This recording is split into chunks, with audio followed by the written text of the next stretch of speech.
In economics, gains from trade refers to net benefits to agents from allowing an increase in voluntary trading with each other. In technical terms, it is the increase of consumer surplus plus producer surplus from lower tariffs or otherwise liberalizing trade dynamics. Gains from trade are commonly described as resulting from specialization in production, from division of labor, economies of scale, scope, and agglomeration and relative availability of factory resources in types of output by farms, businesses, location and economies. A resulting increase in total output possibilities. Trade through markets, from sale of one type of output for other, more highly valued goods. Market incentives, such as reflected in prices of outputs and inputs, are theorized to attract factors of production, including labor, into activities according to comparative advantage, that is, for which they each have a low opportunity cost. The factor owners then use their increased income from such specialization to buy more valued goods of which they would otherwise be high-cost producers, hence their gains from trade.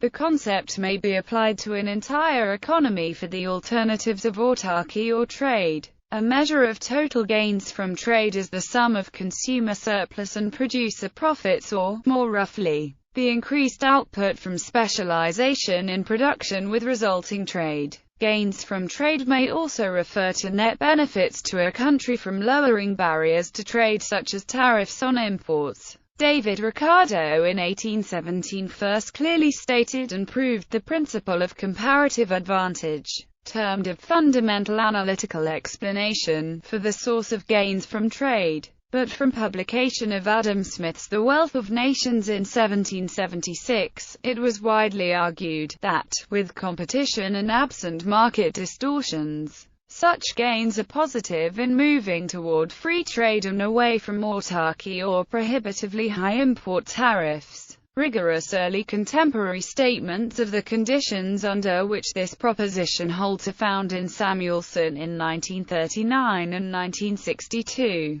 For the analytically tractable general case of arrow debut goods, formal proofs came in 1972 for determining the condition of no losers in moving from autarky toward free trade. It does not follow that no tariffs are the best an economy could do. Rather, a large economy might be able to set taxes and subsidies to its benefit at the expense of other economies. Later results of Kemp and others showed that in an arrow debut world with a system of lump-sum compensatory mechanisms, corresponding to a customs union for a given subset set of countries, there is a common set of world tariffs such that no country would be worse off than in the smaller customs union. The suggestion is that if a customs union has advantages for an economy, there is a worldwide customs union that is at least as good for each country in the world. Measurement of gains from trade. Classical economist. There are two methods to measure the gains from trade. 1. International trade increases national income, which helps us to get low-priced imports. 2. Gains are measured in terms of trade.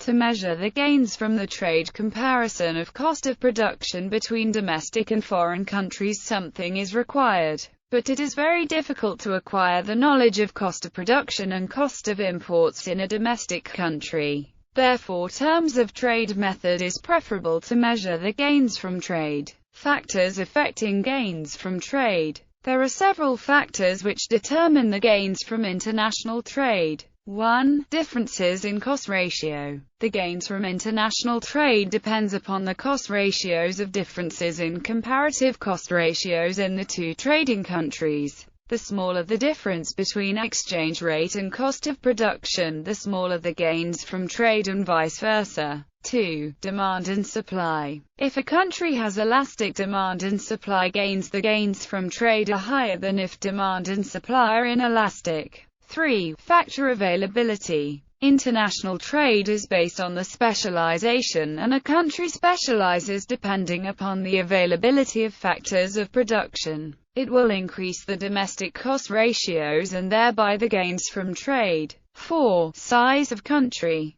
If a country is small in size, it is relatively easy for them to specialize in the production of one commodity and export the surplus production to a large country and can get more gains from international trade. Whereas if a country is large in size, then they have to specialize in more than one good, because the excess production of only one commodity cannot be exported fully to a small-sized country, as the demand for good will reduce very frequently. So the smaller the size of the country, the larger the gain from trade. 5. Terms of trade. Gains from trade will depend upon the terms of trade. If the cost ratio and terms of trade are closer to each other, more will be the gains from trade of the participating countries. 6. Productive efficiency. An increase in the productive efficiency of a country also determines its gains from trade, as it lowers the cost of production and price of the goods. As a result, the country importing gains by importing cheap goods. Static and dynamic gains from trade.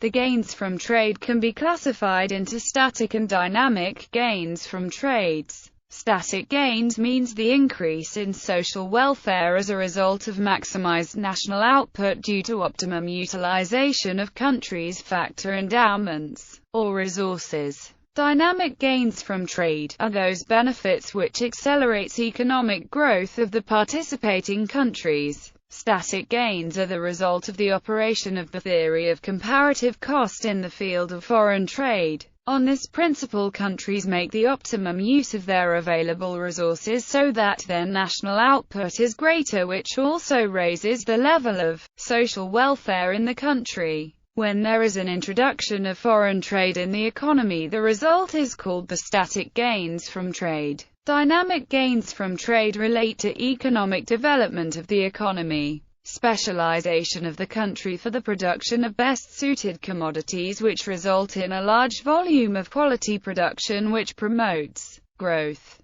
Thus, the extension of domestic market to foreign market will accelerate economic growth.